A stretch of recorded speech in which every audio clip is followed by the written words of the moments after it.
9 मार्च 2023 पाकिस्तान की तारीख का स्याह तरीन दिन जब एक झूठे और मन घड़त केस को बुनियाद बनाकर पाकिस्तान के सबसे बड़े चैनल के को चेयरमैन शुएब शेख को गिरफ्तार करके गैर इंसानी सलूक किया गया। सिंध हाई कोर्ट से बरीयत के बावजूद हुकूमती इंतकामी कार्रवाई की आग ठंडी ना हुई। शुएब शेख को मुंह पर कपड़ा डालकर अदालत में लाया गया और हथकड़ियां लगाई गई।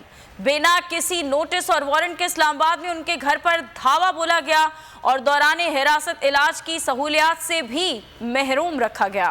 उठे हैं कि हक फतह याब हो, कह दो उसे जो लश्करे बातिल के साथ है। 9 मार्च 2023 पाकिस्तान की तारीख का स्याह तरीन दिन जब एक झूठे और मन घड़त केस का बहाना करके पाकिस्तान के सबसे बड़े चैनल के को चेयरमैन शुएब शेख को गिरफ्तार करके गैर इंसानी सलूक किया गया। सिंध हाई कोर्ट से बरीयत के बावजूद हुकूमती कार्रवाइयां थम न सकी। अदालती अहकामात की धज्जियां उड़ाते हुए को चेयरमैन बोल शुएब शेख को मुंह पर कपड़ा डालकर अदालत में लाया गया और हाथों में हथकड़ियां भी लगाई गई। इसी पर हुकूमत की इंतकाम की आग ठंडी ना हुई। बिना किसी नोटिस और वारंट के इस्लामाबाद में उनके घर पर धावा बोलकर तोड़ फोड़ की गई और सारा सामान उठाकर बाहर फेंक दिया, जबकि दौरान हिरासत इलाज की सहूलत से भी महरूम रखा गया। उफ, क्या जुल्म है। सिंध हाई कोर्ट से बरीयत के बावजूद 5 रोजा जिस्मानी रिमांड के बाद केस में सिर्फ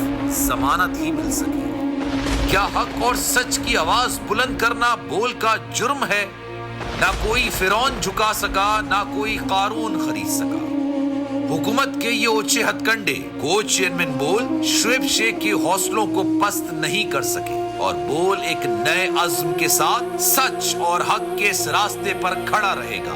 बोल इंसाफ की बालदस्ती के लिए पुरअज़्म। को चेयरमैन बोल शुएब शेख के खिलाफ मनगढ़ंत, झूठा और बेबुनियाद केस। हुकूमत इंतकामी कार्रवाइयों पर उतर आई। रिश्वत देने के झूठे इल्जाम के पीछे असल हकायक बोल ले आया अवाम के सामने। सिंध हाई कोर्ट की जानिब से 10 मार्च को एग्जैक्ट केस में बरीयत का फैसला भी दे दिया गया, जो रिश्वत के इस इल्जाम को झूठा और बेबुनियाद साबित करने के लिए काफी है। सवाल ये उठता है, न रिश्वत लेने वाला न देने वाला मौजूद, तो फिर ये मुकदमा क्या है? गुज़िश्ता 5 सालों में ना तो कोई गवाह पेश हुआ और ना ही कोई सबूत सामने आया, जबकि कोई इंक्वायरी अमल में नहीं लाई गई। जब मुल्ज़िमान से कोई तहकीकात नहीं की गई, कुछ साबित नहीं हुआ, तो फिर ये मुकदमा क्या है? इससे कबल केस की इंक्वायरी कमेटी के सामने खुद जज कादिर मेमन ने रिश्वत के इल्जाम की तरदीद की थी और कमेटी को तहरीरी तौर पर आगाह भी किया था। इस झूठे और बेबुनियाद केस की कानूनन कोई हैसियत नहीं। सिंध हाई कोर्ट इस मुकदमे में शुएब शेख को बरी कर चुकी है, तो फिर इस नाम नेहाद इल्जाम की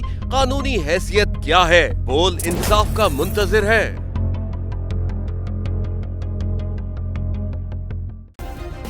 सब्सक्राइब करें और बेल दबाएं ताकि कोई खबर रह न जाए।